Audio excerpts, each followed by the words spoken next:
नमस्कार। इन खबर में आपका स्वागत है। पूर्व राष्ट्रपति प्रणब मुखर्जी की किताब द प्रेसिडेंशियल ईयर्स 2012 से 17 अल्टीमेटली मार्केट में आ गई, छप गई। इसका एक अंश जारी हुआ था जिसको लेकर के भी बात खड़ा हो गया था, क्योंकि उन्होंने उसमें बताया था कि किस तरीके से कांग्रेस का जो है क्षरण हुआ, कांग्रेस कमज़ोर होती चली गई। उसमें उन्होंने सोनिया गांधी और मनमोहन सिंह पे निशाना साधा है। इस किताब को लेकर के जैसे ही अंश जारी हुआ, कांग्रेस में तो डिस्कशन शुरू हुआ ही हुआ, उनके घर में भी जो है डिस्कशन शुरू हो गया और भाई और बहन यानी बेटे अभिजीत मुखर्जी और बेटी शर्मिष्ठा मुखर्जी में इसको लेकर विवाद उत्पन्न हो गया। दोनों ने ट्विटर वार चलाया। भाई अभिजीत मुखर्जी चाहते थे कि किताब को छपने से पहले, वो उनके बेटे हैं, इनका पूरा अधिकार है कि अब उनके पिता इस दुनिया में नहीं है, लिहाजा प्रकाशक उन्हें बुक उपलब्ध कराएं, वो एक एक शब्द पढ़े, उसके बाद उनकी अनुमति से वो किताब छपे। जबकि बेटी शर्मिष्ठा मुखर्जी ये चाहती थी कि पिता की आखिरी किताब है, डायरी के पन्ने मौजूद है, वो क्या लिखना चाहते थे उन्होंने अपने मन से लिखा, उसमें कोई तोड़ मरोड़ नहीं हुआ है, लिहाजा उनकी किताब एज इट इज मार्केट में आनी चाहिए। खैर, इन दोनों में विवाद चलता रहा, ट्विटर वार चलता रहा। अल्टीमेटली बताया जा रहा है कि किताब अपने मूल स्वरूप में आई है। मूल स्वरूप में आई किताब में साफ साफ कहा गया है कि कांग्रेस में कोई करिश्माई नेतृत्व नहीं है, जिसकी वजह से उसका ये हश्र हुआ है। यानी कि जो कांग्रेस 2004 में सरकार बनाई थी, फिर 2009 में सरकार बनाई, 2014 में कैसे 44 सीटों पर सिमट गई, ये सोचने की जरूरत है। यानी कि सोनिया गांधी कांग्रेस को सही दिशा में नहीं ले जा पाई। वो कई मौक़ों पे फैसले होने थे, वो फैसले नहीं कर पाई। हमेशा उन्होंने कमजोर व्यक्तित्व को चुना।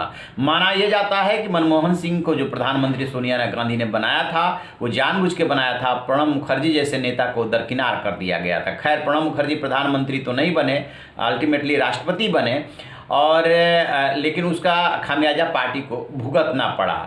वो हवाला देते हैं पंडित जवाहरलाल नेहरू और इंदिरा गांधी का कि वो नेतृत्व कैसा था और अब का नेतृत्व कैसा है। लेकिन साथ में उन्होंने जो मौजूदा प्रधानमंत्री हैं नरेंद्र मोदी से उनके रिश्ते अच्छे माने जाते हैं। इसी सरकार ने उन्हें भारत रत्न दिया था, उनको भी नहीं छोड़ा है। वो नोटबंदी से लेकर के तमाम फैसलों पर सवाल उठाते हैं और प्रधानमंत्री की संसद में कम मौजूदगी या कम बोलने को लेकर के भी सवाल उठाते हैं।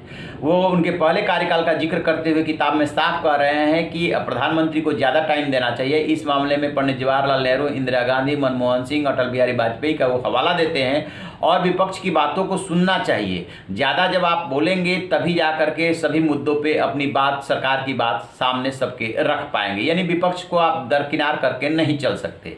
पहले कार्यकाल में सत्ता पक्ष और विपक्ष में जो टकराव हुआ, उसके लिए वो सरकार को ज़्यादा जिम्मेदार मानते हैं और विपक्ष को भी जिम्मेदार मानते हैं, और इसमें मानते हैं कि कहीं ना कहीं अहंकार आ रहा था सरकार का। ऐसा नहीं होना चाहिए। दूसरे कार्यकाल के लिए कहते हैं कि देखते हैं कि पहले कार्यकाल से जो प्रधानमंत्री हैं नरेंद्र मोदी, वो क्या सीखते हैं। देखिए, लोकतंत्र में क्या होता है कि असहमति की अपने महत्ता होती है, उसको एकदम दरकिनार नहीं कर सकते। यदि विपक्ष कोई मुद्दा उठा रहा है, कोई संशोधन चाह रहा है, कुछ कह रहा है, तो उसे भी ध्यान से सुना जाना चाहिए और तर्क वितर्क से उसको काटिए कि किस तरीके से आप गलत कह रहे हैं या सरकार सही है या सरकार गलत है। ये लोकतंत्र में बहस की बहुत ज़्यादा गुंजाइश रहती है हमेशा। इसी की तरफ जो है प्रणब मुखर्जी इशारा कर रहे हैं। अभी भी जो किसानों का मुद्दा चल रहा है, इसमें यही आरोप लग रहा है कि सरकार ने जो किसानों को लेकर के कृषि कानून बनाया 3, उसमें जो है विपक्ष हंगामा करता रहा, कमेटी में भेजने की मांग करता रहा, लेकिन सरकार ने एक नहीं सुन के दी, अपने बहुमत के बल पे दोनों सदनों से उसे पारित करा लिया।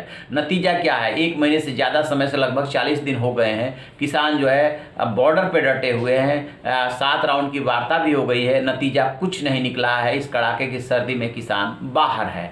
यानी कि लोकतंत्र में सुनिए, सबको संतुष्ट करने की कोशिश कीजिए, फिर फैसला कीजिए। इसी तरफ इशारा कर रहे हैं प्रणब मुखर्जी। अब देखते हैं कि जब पूरी तरह से किताब आ गई है मार्केट में, इसके बाद पढ़ने के बाद और क्या उसमें से तथ्य निकलते हैं और वो फिर क्या रुख लेता है विवाद।